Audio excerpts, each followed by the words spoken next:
అందరికీ నమస్కారం అండి. సహజంగా ఎప్పుడైతే రోజా గారు బయటకు వస్తారో అప్పుడప్పుడు మాలాంటి వాళ్ళం బయటకు రావాల్సిన అవసరం అయితే వస్తూ ఉండిద్ది డెఫినెట్గా. తెలుగులో ఒక సామెత ఉంటుంది, మక్కలిరికి ఎలా కొట్టినా మొక్కు ఇంకా తీరలేదు అని చెప్పేసి. అలాగే రోజా గారికి అండ్ రోజా గారు సపోర్ట్ చేస్తున్న జగన్మోహన్ రెడ్డి గారికి అండ్ ఆ పార్టీ వైఎస్ఆర్సీపీ పార్టీకి పవన్ కళ్యాణ్ గారు నిజంగానే అధికారం అనేటువంటి అహంకారాన్ని ఇరగదీసి మరి కూర్చోబెట్టినా సరే ఇంకా వీళ్ళల్లో ఉన్నటువంటి అహంకారం ఏమాత్రం ఇంకా చావలేదని చెప్పుకోవడానికి ఈరోజు ఆవిడ మాట్లాడినటువంటి కొన్ని మాటలు, ఈరోజు కాదు నిన్న మాట్లాడినట్టుంది, కొన్ని ఉదాహరణగా చెప్పుకోవచ్చు. డెఫినెట్లీ ఆవిడ చాలా అంటే చాలా జోకులు వేసింది. అందరూ దాన్ని సీరియస్గా తీసుకుని మా వాళ్ళు సీరియస్గా రెస్పాండ్ అవుతున్నారు కానీ ఆవిడ కామెడీ చేసింది. నవ్వడం అలవాటు చేసుకోవాలి మనం. అంటే ఆ కామెడీ సెన్స్ ఆఫ్ హ్యూమర్ని మనం గ్రహించుకోగలిగేటువంటి శక్తిని మనం పెంపొందించుకోవాలనేటైతే రోజా గారి మాటలు విన్నాక అర్థమైంది మాకు క్లియర్లీ. ఆవిడేం మాట్లాడిందంటే, వైఎస్ఆర్సీపీ పార్టీ ఒక ఎమోషన్ నుంచి పుట్టినటువంటి పార్టీ అంట, ప్రజల కోసం ప్రజల్ని కాపాడుకోవడానికి పుట్టినటువంటి పార్టీ అంట. ఆడకళ్ళు పిడకలేం కాదా? వైఎస్ జగన్మోహన్ రెడ్డి అనేటువంటి వ్యక్తికి వాళ్ళ నాన్నగారు చనిపోతే సీఎం సీటు ఇవ్వలేదు కాబట్టి కాంగ్రెస్ పార్టీ, అందుకు పుట్టినటువంటి party YSRCP party. CM seat కోసం మాత్రమే పుట్టినటువంటి పార్టీ వైఎస్ఆర్సీపీ పార్టీ. అదే కాంగ్రెస్ పార్టీ కనుక ఆ రోజు సీఎం సీట్ ఇచ్చుంటే వైఎస్ఆర్సీపీ పార్టీ లేదు, ఈ పేడ మొహాలందరినీ మనం చూడాల్సిన అవసరం కూడా ఉండేది కాదు క్లియర్లీ. రెండోది, ప్రజల కోసం పుట్టినటువంటి పార్టీ అంట, ప్రజలను కాపాడుకోవడానికి పుట్టినటువంటి పార్టీ అంట. ఎవరి నుంచి కాపాడడానికి ప్రజల్ని? మీ పార్టీ వచ్చిన తర్వాత ప్రజలు చిత్రహింసలు అనుభవించారు, వాక్ స్వాతంత్రాన్ని కోల్పోయారు, వర్క్ స్వాతంత్రాన్ని కోల్పోయారు. ఇష్టారీతిగా అప్పటికప్పుడు ఎక్కడి లేని చట్టాలను తీసుకొచ్చి, ఎక్కడ లేని జీవోలను తీసుకొచ్చి, ఎక్కడ లేని యాక్టులను తీసుకొచ్చి మీ ముఖాలను కూడా అసలు ఏ సంబంధం లేనటువంటి వ్యక్తుల యొక్క రైతుల పొలాల పాస్బుక్ల మీద కూడా వేసి, ఏ తాతరా తండ్రిలా మీరు వాళ్ళకి ఏమన్నా మీ మొహాలు తీసుకెళ్ళి వాళ్ళ ఆస్తుల మీద వేయడానికి. ఒక పిల్లోడు ఒక బొమ్మ వేసుకున్నాడంటే నా తండ్రి నుంచి వచ్చిందని తండ్రిదో, తాత నుంచి వచ్చిందని తాతదో వేసుకోవాలి. అసలు జగన్మోహన్ రెడ్డి ఎవరు? అతని బొమ్మలు ఎందుకు ప్రజల పాస్ పుస్తకాల మీద, ఆస్తుల మీద ఏంటి సంబంధం జగన్మోహన్ రెడ్డికి వాళ్ళ ఆస్తులకి? ఇలాంటి దౌర్భాగ్య పనులన్నీ చేస్తూ ఉంటే ప్రజలు, మీరు పీడిస్తూ ఉంటే ప్రజల్ని, మీ నుంచి ఈరోజు కూటమి ప్రభుత్వం ప్రజల్ని కాపాడింది. పెద్ద పెద్ద కామెడీ మాటలు మాట్లాడి మేము నవ్వలేనటువంటి కామెడీలు వేస్తే మేము అది అర్థం చేసుకోవడానికి టైం పడుతున్నాం మాకు క్లియర్లీ.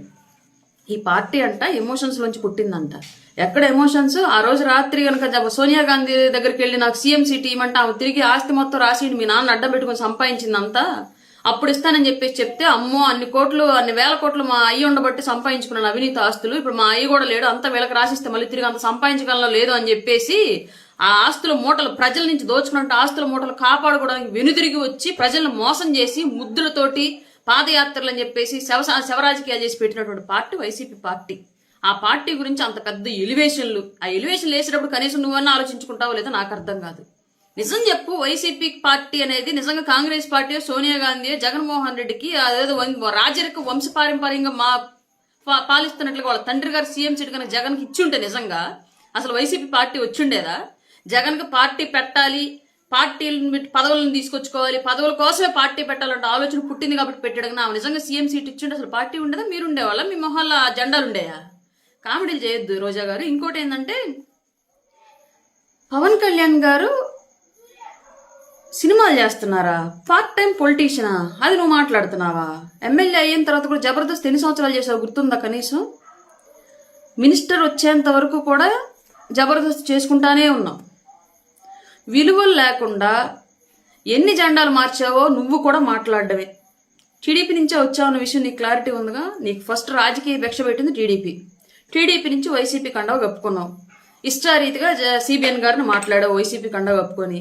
జగన్ కాస్త ముందుగా గ్రహించాడు కాబట్టి కుక్కకు బిస్కెట్లు వేసినట్టు, చెత్త కుప్పకు సెంటు చల్లినట్టు నీ నోటికి అధికారము, పదవి, మంత్రి పదవి అనేటువంటి ఒక తాళం వేసి తొందరగా నీ నోటి నుంచి మళ్ళీ అతను ఎక్కడ తిట్టులు తింటాడని చెప్పేసి తెలివిగా ముందుగా మేలుకున్నాడు కాబట్టి నువ్వు జగన్ కూడా తిట్టల. లేదంటే జగన్ కూడా తిట్టుండేదాన్ని. నువ్వు అట్లాంటి వ్యక్తివి, నీ వ్యక్తిత్వం అలాంటిది.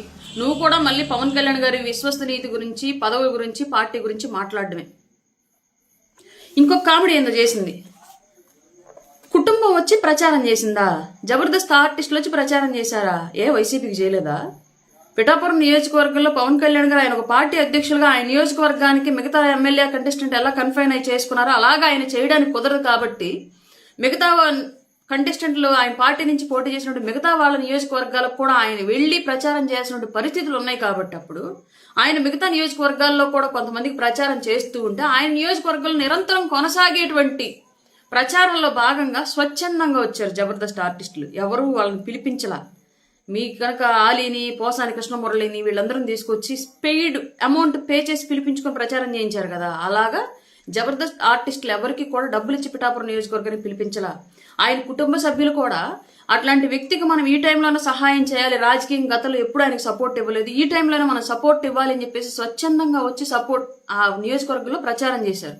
అది ఆయన మీద ఉన్న అభిమానంతో ఆయన నియోజకవర్గంలో నిరంతరం సాగేటువంటి ప్రచారంలో భాగంగా వాళ్ళు కూడా అందులో ఆయన గెలుపులో భాగస్వాములు అవ్వాలి అనే ఉద్దేశంతో వచ్చారు తప్ప ఎవరిని పవన్ కళ్యాణ్ గారు ఓడిపోతారనో వీళ్ళు ప్రచారం చెయ్యంగానే మాత్రమే గెలిచేస్తారనో ఇలాంటి ఉద్దేశాలతోటి అక్కడ నియోజకవర్గంలోకి ఎవరిని తీసుకురాల. జెండా కూలీలమా గర్వంగా చెప్తాం. We are proudly say our party Janasena party is founded by Pawan Kalyan గారు, డెవలప్డ్ బై పవన్ కళ్యాణ్ గారు. మీ పార్టీలో నీ పార్టీ జెండా, నీ పార్టీ రిజిస్ట్రేషన్, వైసీపీ పార్టీ ఎవరు రిజిస్ట్రేషన్ చేశారో ఒకసారి గూగుల్ చేయి. కొలిశెట్టి శివకుమార్ అనే వ్యక్తి దగ్గర నుంచి పార్టీ లాక్కున్నాడు జగన్మోహన్ రెడ్డి. అంటే పార్టీ మీది కాదు, జెండా మీది కాదు, పార్టీ క్యాడర్ మీది కాదు. పవన్ కళ్యాణ్ గారు 180% మంది లీడర్స్ని జనసేనలో ఉన్నటువంటి సెకండ్ స్టేజ్ లీడర్లు అంతా కూడా పవన్ కళ్యాణ్ గారు కొత్తగా నాయకత్వ లక్షణాలను గుర్తించి బయటికి తీసుకొచ్చి వాళ్ళని ప్రమోట్ చేస్తే నాయకులుగా ఉన్నవాళ్ళే వాళ్ళు. కానీ వైసీపీ పార్టీలో ఉన్న వాళ్ళంతా ఎవరు? కాంగ్రెస్ క్యాడర్.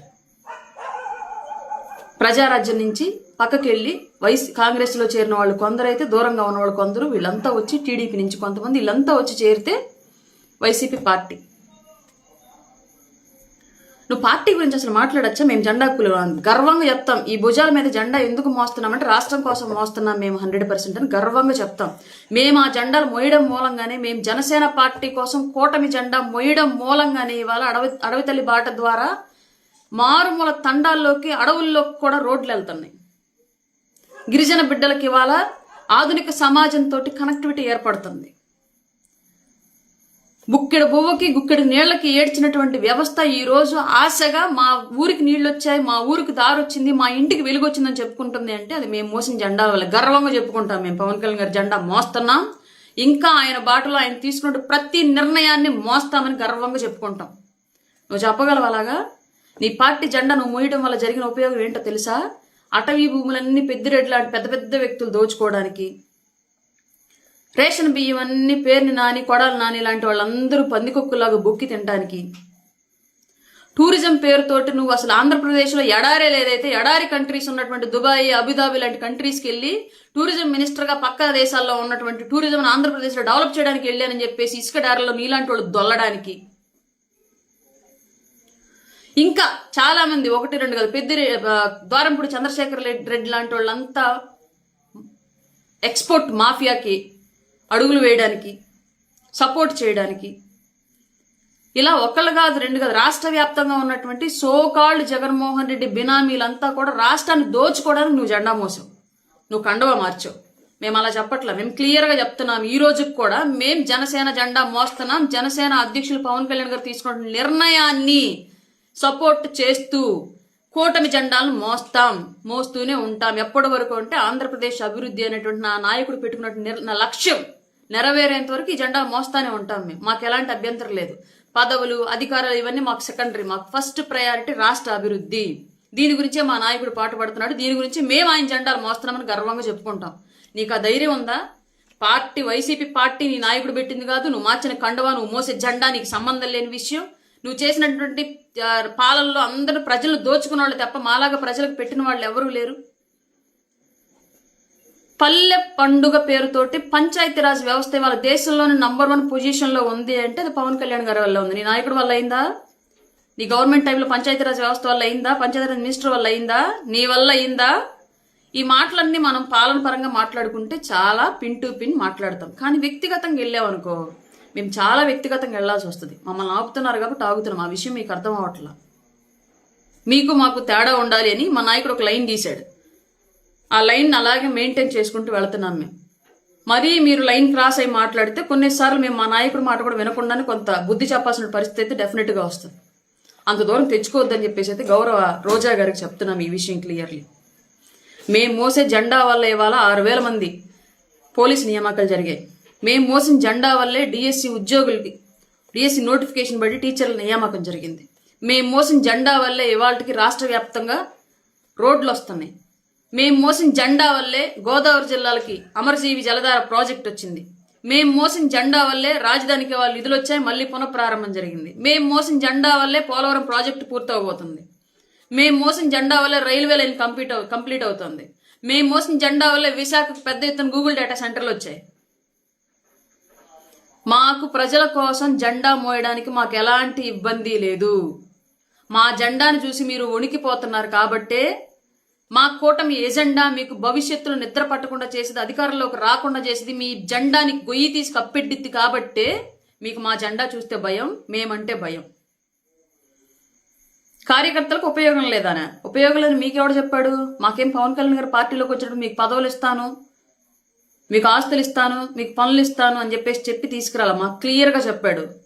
నా వెంట నడిచి వ్యవస్థ కోసం పోరాడాలనుకున్న వాళ్ళు నాతో రండి, నేను తీసుకున్న నిర్ణయాన్ని సమర్థిస్తూ నా అడుగుల్లో అడుగులు వేయండి, ఈ వ్యవస్థను మారుద్దాం, సోషల్ ఇంజనీరింగ్ చేద్దాం, రాజకీయాల మార్పు తీసుకొద్దాం, మనం నిజాయితీగా ఉండి నలుగురు నిజాయితీగా ఉండాలని కోరుకుందాం, పదవులు డబ్బులు ఇవ్వలేను కానీ పేరు ఇస్తాను, ఆత్మ సంతృప్తి ఇస్తానని చెప్పేసి పార్టీ జెండా పట్టిన రోజు చెప్పాడు. అవన్నీ చెప్పే మాతో జెండా పట్టించాడు. ఇవాళకి ఆయన జెండాని ఎజెండాని గర్వంగా ఈ గుండెల మీద ఈ భుజాల మీద మోయడానికి సిద్ధంగా ఉన్నాం. నీ సలహాలు మాకు అక్కర్లా, మీ బోడి సలహాలు. ఛాలెంజ్లు చేయడం ఏంటి? తాతలు దిగి రావాలా వైసీపీ పార్టీ అనేది లేకుండా చేయడానికి? ఇదే అసెంబ్లీ గేట్ దొక్కనీయకుండా చేస్తానని చెప్పేసి ఎట్లాంటి నోటుతొత్తర ఛాలెంజ్లు చేస్తేనే గేట్ ఎట్టుందని దూరం నుంచి చూసేటువంటి అవకాశం కూడా లేని సిచ్యువేషన్లోకి వెళ్ళిపోయావు. నీ నాయకుడేమో నా వెంట్రుకలు బేకలేరు అంటే ఉన్నాయన్ని బీకి 11 ఎంటికలు మిగిల్చారు నెత్తిన. అసలు ఆ జగన్ ఓటమికి కారణం నీ నోరు కూడా ఒకటి. ఆ విషయం తెలుసుకుంటే ఫస్ట్ ఆ జగన్ అయినా నీ నోటికి తాళాలేస్తాడు, లేదంటే నీకు ఇంకా భ్రష్టు పెట్టిపోద్ది ఆ పార్టీ. కనీసం ఆ 11 సీట్లు కూడా వచ్చే సిచ్యువేషన్ ఉండదు డెఫినెట్గా. అది అర్థం చేసుకుంటే బెటర్ కనీసం నువ్వు. ఎందుకో మిగతా మహిళా లీడర్లను చూస్తే అంత కోపం ఈ స్థాయిలో నాకు రాదు, కానీ జనరల్గా ఎవరైనా సరే ఎదిగే క్రమంలో చాలా కష్టపడి ఉంటారు అన్నటువంటి సింపతి ఉంటుంది నాకు చాలా వరకు. మిమ్మల్ని చూస్తే రోజా గారు ఎందుకో తెలియదు కానివ్వండి, మీ హావభావాల, మీ భాష, లేదంటే మీరు గతాన్ని మర్చి గురిగింజ మాట్లాడుతుంటారు చూసారా, అట్లాంటి చూడడం వల్ల ఏమో తెలియదు. కానీ రెస్పెక్ట్ ఇద్దామన్నా సరే ఒక్కొక్కసారి రావట్లే, ఎందుకో తెలియదు. కొంచెం మీరు అది ఎందుకనేది మీరన్నా మార్చుకుంటే మేము మాట్లాడి ట్రై చేస్తాం. ఇంకొకసారి మీ పార్టీ గురించి మీరు పట్టించుకోండి, కానీ మా పార్టీ గురించి, మా జెండాల గురించి, మా విషయాల గురించి మీరు మీ సింపతి మాకు అక్కర్లేదు దయచేసి. మీ పార్టీ ఇప్పుడు అదప్పాతలను తొక్కేశాడు పవన్ కళ్యాణ్ గారు, కనీసం లేచి నిలబడ్డానికని ట్రై చేయండి, గెలవటం సంగతి దేవుడు. ఇంకోటి ఏదో అన్నారు, మటన్ కొట్టు మస్తాన్లాగా మక్కిలరు కొడతానని చెప్పేసి అంటారన్నారా? మరి రప్ప నరగడం తప్పేంటి, ఆ మాట తప్పేంటి అన్నటువంటి జగన్మోహన్ రెడ్డికి ఎందుకు వర్తించేలాగా చేయలేదు మీ మాట? అంటే జగన్మోహన్ రెడ్డి తలకాలు తీయడానికి పుట్టాడన్న ఫీలింగ్ అనేది, రప్ప నరగడానికి పుట్టాడన్న ఫీలింగ్ అనేది, మటన్ కొట్టు మస్తానని చెప్పేసి పవన్ కళ్యాణ్ గారిని అంత తేలిగ్గా మాట్లాడగలిగిన నువ్వు ఇదే మాట ఒకసారి జగన్మోహన్ రెడ్డికి అప్లై చేసుకో, అప్పుడేం చేద్దాం? ప్రజల కోసం పుట్టిన పార్టీ అంట, కష్టపడితే పుట్టిన పార్టీ అంట, గాడిది గుడ్డేం కాదు. వైఎస్ఆర్ రాజశేఖర రెడ్డి అకాల మరణం చెందితే సీఎం సీటు కోసం పుట్టిన పార్టీ అయినా ప్రజలు నమ్మేటట్టుగా లేరని చెప్పేసి వివేకానంద రెడ్డి గారిని అకారణంగా గొడ్డల పోటుతో చంపేస్తే ఎక్స్పాండ్ అయినటువంటి పార్టీ, అన్యం పుణ్యం తెలియనటువంటి కోడికత్తి సీని 4 ఏళ్ల పాటు లోపల పెట్టి హింసిస్తూ ఉంటే డెవలప్ అయినటువంటి పార్టీ, ఎవరో ముక్కు మొహం తెలియనటువంటి వ్యక్తి రిజిస్టర్ చేసినటువంటి పార్టీ వైసీపీ పార్టీ. ఏదో సామెత చెప్పినట్టు గురిగింజ నలిపారు కదంటే మీ పార్టీ గురించి మీరు మాట్లాడుకోవడం చేత కాదు, కానీ పక్క వాళ్ళ పార్టీ గురించి తగ్గ మాట్లాడడానికి వచ్చేసింది అమ్మ తగుదనంట.